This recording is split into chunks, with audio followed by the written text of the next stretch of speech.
Point of order, Mr. Stephen Lloyd.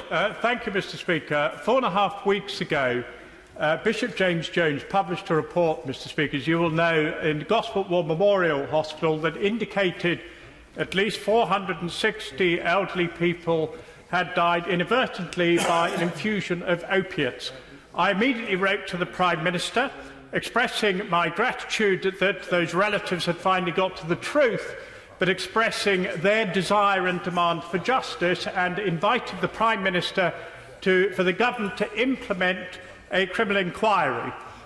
Parliamentary protocol states that the Prime Minister, or number 10, must respond to MPs' letters within 20 working days. Mr. Speaker, it is now 22 working days and I have yet to hear anything.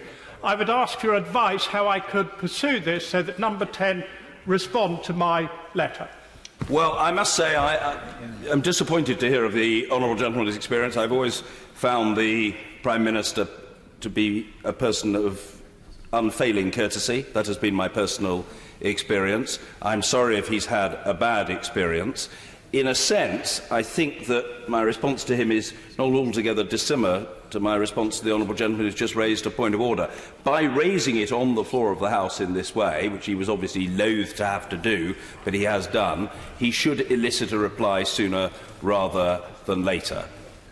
Certainly, as we go into recess tomorrow, I would expect that he would get an answer from the Prime Minister's office within the next day or two. And if that's not the case, then I rather imagine he'll be putting down a name-day question.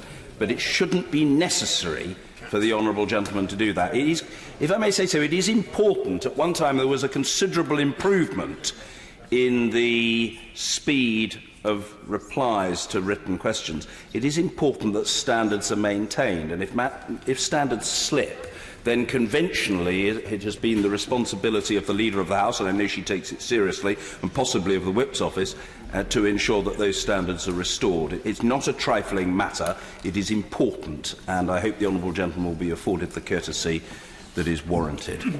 If there are no further points of order, we come now